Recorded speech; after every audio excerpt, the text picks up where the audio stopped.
할렐루야, 반갑습니다. 옆분하고 인사하겠습니다. 참된 예배자가 됩시다. 자, 한 번 더 하겠습니다. 주의 평화가 함께 하시기를 빕니다. 우리 성경 한 군데 더 보겠습니다. 요한 1서 1장 5절에서 7절까지만 보겠습니다. 요한 1서 1장 5절에서 7절. 제가 읽겠습니다. 우리가 그에게서 듣고 너에게 전하는 소식은 이것이니 곧 하나님은 빛이시라. 그에게는 어둠이 조금도 없으시다는 것이니라. 6절 읽으세요.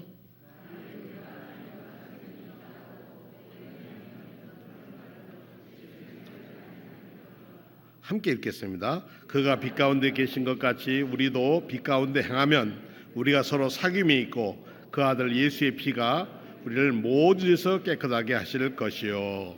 아멘. 5월의 첫 주일입니다. 어린이 주일과 어버이 주일을 함께 지내는데 어버이의 사랑 속에서 우리 자녀들이 아름답게 자랍니다. 오늘은 두 분을 소개하면서 우리 앞서간 믿음의 사람들을 생각하며 은혜를 함께 나누고자 합니다. 요즘 밖에 나가면 얼마나 햇살이 아주 강한지 눈이 다 부십니다. 아주 하루하루가 우리 팔달산을 보면 하루하루가 녹음이 짙어지는 모습을 보면서 하나님의 우리를 향한 사랑도 저렇게 짙어지는구나 그런 마음을 갖게 됩니다. 우선 처음 말씀은 우리 회광반조란 말씀을 좀 드리려고 합니다. 이 회광반조라고 하는 뜻은 빛을 돌이켜 비춘다, 더 나아가서 돌이켜 비춰본다, 뭐 이런 뜻인데 쉽게 얘기하면 돌이켜 생각하라 이런 뜻과도 같습니다. 빛을 우리가 눈빛이 이렇게 하면 앞에 것은 이렇게 다 잘 보는데 우리 안에 마음에 보기는 우리 눈빛 가지고는 시력 가지고는 좀 어렵습니다. 그래서 우리 마음을 보는 눈을 심안이라고 그러기도 하지만 다른 말로는 우리는 뭐라 그러죠? 영안이란 말을 씁니다. 그래서 우리의 영적인 상태를 볼 수 있는 눈이 있어야 하는데 그 눈은 말씀과 기도로 거룩해 주지 않으면 우리의 영적 건강을 유지할 수가 없습니다. 주로 많이 소개하는 사람 중에 삼중고를 겪었던 여인이 있었습니다. 1880년에 태어나서 1968년에 세상을 떠났던데 헬린 켈러라고 하는 여인입니다. 이 사람은 태어난 지 19개월 만에 열병을 앓았어요.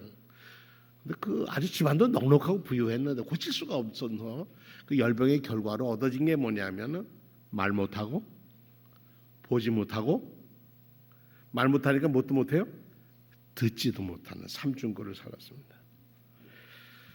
굉장히 여러 가지로 고생을 했고 그랬는데 그의 부모는 알렉산더 그램벨의 소유로, 알렉산더 그램벨이라는 사람이 전화기 만든 사람이잖아요.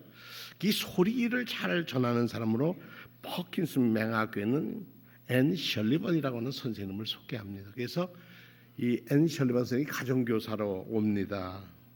여기서부터 어린 이 헬렌 켈러의 인생이 바꿔지기 시작합니다. 좋은 선생님은 좋은 사람들을 키우는 힘이 있습니다. 몇 번씩 고생도 많이 했지만 그 얘기는 여러분들이 전기를 읽으시면 볼 것이고, 어쨌든 이 헬렌 켈러는 결국 그런 하버드에서 학위도 받을 수 있는 사람이 되었고 기금을 모아서 시각장애인을 위한 제도도 마련했고 여성인권운동 스테반 보리파 사회주의자였기도 하였지만 그는 대통령 자유 메달을 받을 정도로 하고 결국 그는 68년에 세상을 떠났는데 그의 유골함은 워싱턴 DC에 있는 미국 국립대성당에 안치될 만큼 존경받는 여인이었습니다. 헬렌 켈러가 남긴 유명한 말들이 많이 있습니다. 그 가운데 저는 이런 말씀을 좀 드리고 싶어요. 나는 눈과 귀와 혀는 뺏겼지만 내 영혼은 잃지 않았기에 그 모든 것을 다 가진 것이나 다름이 없습니다. 세상에서 가장 아름답고 소중한 것은 보이거나 만져지지 않습니다. 단지 가슴만으로 느껴질 뿐입니다. 세상이 비록 고통으로 가득하다 하더라도 그것을 극복하는 힘도 가득합니다. 그러니까 절망을 붙들 거냐, 소망을 붙들 거냐. 자기는 소망을 붙들었다는 거죠. 나는 폭풍우를 두려워하지 않습니다. 왜냐하면 배를 운항하는 방법을 배우는 중이기 때문에 그렇습니다. 어둠은 불멸의 영혼을 전진하지 못하도록 가로막는 힘이 있습니다. 고개를 숙이지 마십시오. 세상을 똑바로 정면으로 바라보십시오. 나는 눈과 귀를 잃었지만 정신만은 잃지 않았습니다. 이런 수많은 책 속에서 글을 썼지만 그는 세상에 주는 고통 속에서 어둠을 빛으로 볼 수 있는 믿음의 눈, 영안을 가진 그런 사람입니다. 그가 마지막에 쓴 이런 글이 있으면 내가 사흘만 볼 수 있다면, 내게 사흘만 볼 수 있는 눈을 준다면 나는 이렇게 하고 싶다. 첫째 날에는 나를 가르쳐 주신 설리반 선생님을 찾아 그분의 얼굴을 뵙고 싶다. 그리고 산으로 가서 아름다운 꽃과 풀, 빛나는 노을을 보고 싶다. 첫째 날. 둘째 날, 나는 새벽에 일찍 일어나서 먼동 트는 모습을 보고 싶습니다. 저녁에는 영롱하게 빛나는 하늘의 별을 보겠습니다. 둘째 날 저녁에는. 셋째 날에는 아침 일찍 큰 길로 나가서 부지런히 출근하는 사람들의 활기찬 표정을 보고 싶습니다. 낮에는 아름다운 영화도 보고 저녁에는 화려한 네온 사인과 쇼윈도의 상품도 구경하고 싶습니다. 그리고 밤에 집으로 돌아와 마지막으로 사흘간 눈을 뜨게 해주신 하나님께 감사의 기도를 드리고 싶습니다. 이게 헬렌 켈러, 내가 눈을 뜰 수 있다면, 빛을 볼 수 있다면 세 가지의 소원은 이거라고 했습니다. 참 평생 아주 독실하게 철저하게 살려고 신앙생활을 했던 사람이었습니다. 나는 태양이 꽃과 색깔과 향기 속에 찢듯이 침묵 속에 있는 소리나 어둠 속에 있는 빛처럼 하나님이 내 안에 계심을 나는 믿습니다. 이런 고백으로 자기 안에 있는 자기를 볼 수 있는 아름다움을 보았던 사람입니다. 우리 송명이라고 하는 시인이 쓴 시들도 그렇죠. 내 가진 행복, 가진 거 재물도 없고 아무것도 없어도 나는 가진 게 있는데 주님을 사랑하는 마음을 가졌는다. 회광단조라고 하는 말은 모든 물질은 자기 자신을 비추지 못하고 밖을 비춘다고 하는 말입니다. 우리 몸의 우리 육안도 밖을 내보지 내 안을 바라볼 수가 없습니다. 그러나 회광이라고 하는 말은 바로 밖으로 보는 빛을 안으로 돌려서 내 내면을 들여다보는 것입니다. 그렇게 보고 제 자신을 이렇게 내면을 들여다보니까 제 자신은 어떨까? 청소가 잘 되어 있을까? 정리는 잘 되어 있을까? 정말 흔들리지 않는 마음으로 주님을 사랑하고 있을까? 이런 것을 되돌아보게 됩니다. 이 빛이 있다 없다 하는 것은 이 감각으로 빛을 보는 게 아니라 각성의 빛을 본다는 겁니다. 깨달음이라는 겁니다. 그러니까 영안은 깨달음을 보는 것이고 육안은 있다 없다 감각을 보는 것입니다. 감각과 각성이 함께 빛이 건강한 사람은 그런 사람들은 참 행복한 사람들입니다. 왜냐하면 자신 안에 있는 아름다운 모습도 보고 밖의 사람들에게 아름다운 모습으로 자기 모습을 보여주는 그런 사람이기 때문에 그렇습니다. 그래서 우리는 신앙생활을 하면서 우리가 내 안에 내 자신도 볼 수 있는 영안을 보아야 합니다. 하나님의 신비한 것을 볼 수 있는 영안도 필요하겠지만 중요한 것은 나 자신을 들여다볼 수 있어야 한다는 겁니다. 이렇게 헬렌 켈러는 자기 자신의 안의 빛, 하나님의 사랑의 빛을 보았던 사람입니다. 또 하나님의 사랑을 보았던 사람 중에 한 분을 소개하고 싶습니다. 이게 일본 분인데 노무라 모토유키라고 하는 분입니다. 노무라 모토유키라고 하는 분은 지금 생전에 계시는 거의 100세가 가까우신 목사님이십니다. 일본 목사님이십니다. 1960년대 한국을 한번 왔었는데 그런데 어떤 안내하는 사람이 여기 어려운 사람들이 사는 데가 어디냐 그랬더니 청계천을 가르쳤습니다. 서울 시내 청계천 기억하시는 분들 있습니다. 60년대 청계천 저는 뭐 잘 모르겠습니다만 67년도부터의 청계천은 어떤지는 봤습니다. 1931년생이신데 이 목사님이 청계천에 갔다가 아주 충격을 받습니다. 그리고 73년부터 10여 년 이상 한국에 와서 일을 하셨는데 그분이 사진작가이기도 했는데 필름 800통을 청계천 변천에 대한 것을 사진을 찍어서 서울시에 기증을 했습니다. 그리고 2013년인가요? 명예 서울 시민이 됐습니다. 그리고 존경받는 청계천의 성자라 하는 칭호를 받게 되었습니다. 그가 처음 1968년에서 85년까지 한국을 50여 차례 방문을 했는데 다른 곳을 가지 않고 청계천을 갔을까? 청계천에서 만난 어린 여아의 죽음 앞에서 자기는 하나님의 부름을 받았다고 하는 겁니다.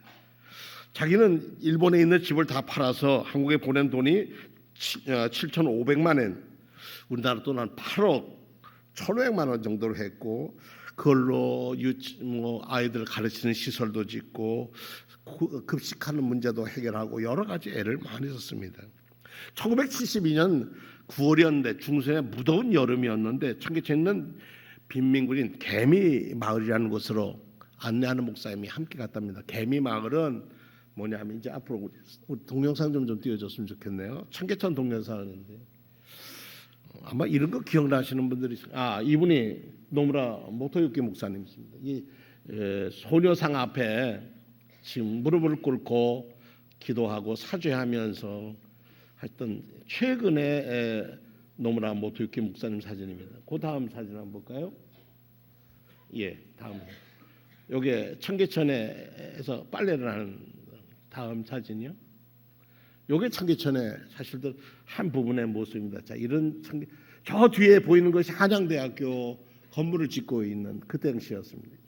다음에 요게 개미굴인데 그냥 경사진데다가 땅을 파고 그냥 덮개를 덮어서 있던 그런 곳입니다. 그 다음에요. 그 안에 있는 청계천에도 교회가 있었습니다. 재정부 의원이 이 청계천에서도 애를 많이 쓰고 전했어.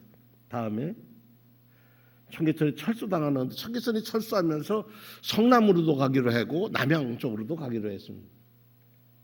이거 다인가요? 예. 뭐 몇 장만 우선 보았습니다. 그때가 72년 그 개미굴 이렇게 거적대기 문을 열고 들어갔는데 컴컴해서 뭘 잘 보이지 않아서 한참 기다려서 안에 보니까 어떤 어머니와 여자아이가 저 구석에 있는데 아무 표정으로 쳐다보지도 않더라는 거예요. 한참 있으니까 이 당시는 젊으셨으니까 가만히 보니까 다리가 허벅지가 굉장히 부은 것 같아서 들여보니까 허벅지가 골마 있는데 그 허벅지 안에서 구더기가 왔다 갔다 하더라고요.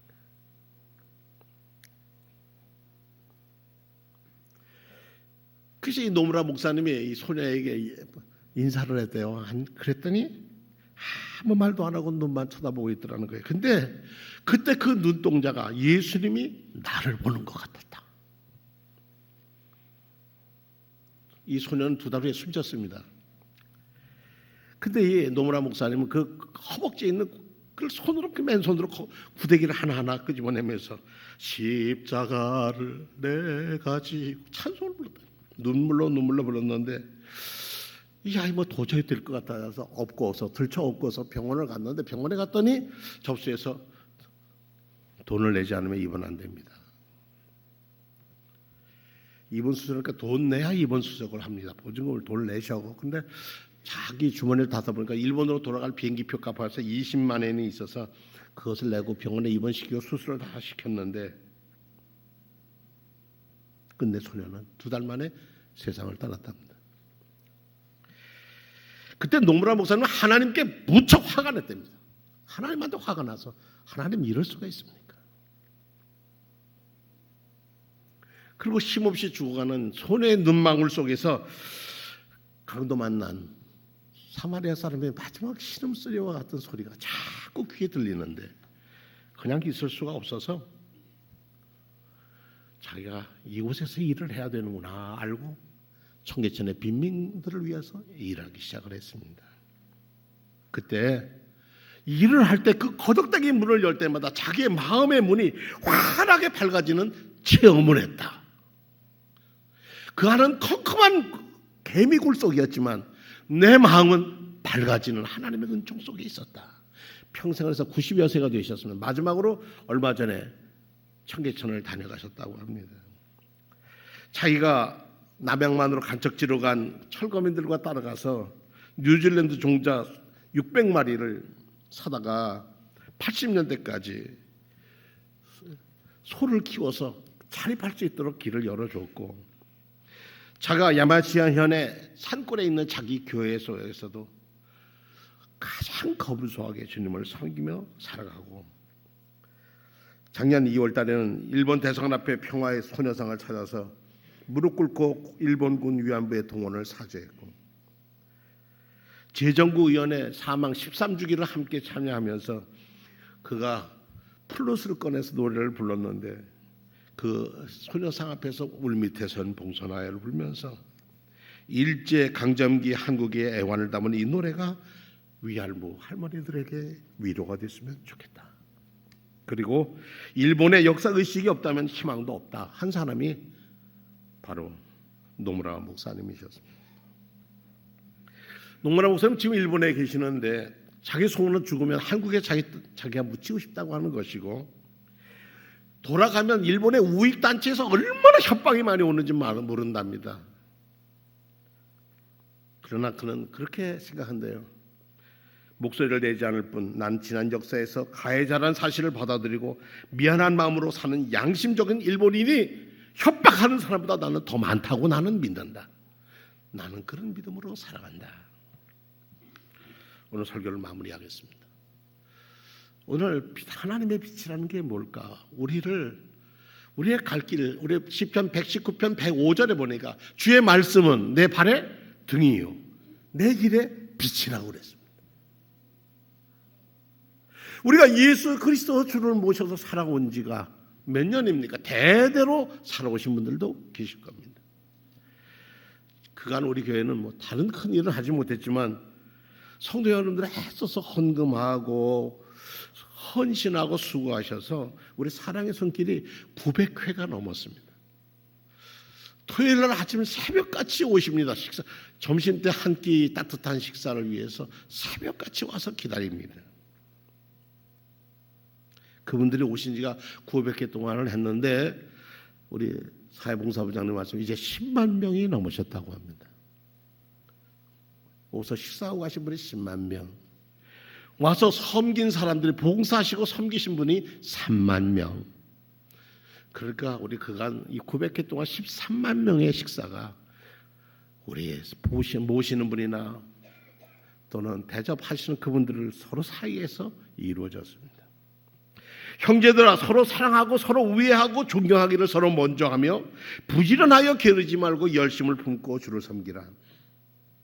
소망 중에 즐거워하며 환난 중에 참으며 기도에 항상 힘쓰며 성도에 쓸 것을 공급하라. 우리가 그에게 듣고 그가 너희에게 전한 소식은 이것이니 하나님은 빛이시라. 그 빛 가운데 행하면 우리도 빛 가운데 행할 것이고, 우리에게 사귐이 있는데 그 아들의 예수의 피가 우리를 모든 죄에서 깨끗하게 씻어주신다고 약속하셨습니다. 사랑하는 성도 여러분, 애쓰고 수고해 주시고 헌신해 주신 모든 분께 감사드립니다. 그러나 영광은 하나님이 받으셔야 믿습니다. 참 부모가 되는 길은 부모다워야 부모가 되고요, 참 자녀가 되는 것은 부모다운 부모 밑에 자란 아이들이 가난하거나 힘들거나 병들거나 장애가 있거나 바르게 자랄 수 있으리라고 믿습니다. 삼중고를 겪어서 보지도 못하고 말도 못하고 듣지 못하는 사람이 미국과 세계의 장애인들의 희망이 되듯이 노무라 목사님의 한평생 당신을 헌신한 청계천의 사람들이, 요즘 청계천은 얼마나 아름다운 곳으로 바뀌었습니까? 그 사람들에게 이 땅에 새 희망을 줬던 그분들의 마음을 가진다면 우리도 앞으로 얼마인가 우리가 이 일을 할 수 있을런지 모르지만 노무람부터 육기 목사님처럼 우리가 말없이 섬길 때 하나님은 우리를 통해서 영광 받으실 줄로 믿습니다. 기도하겠습니다.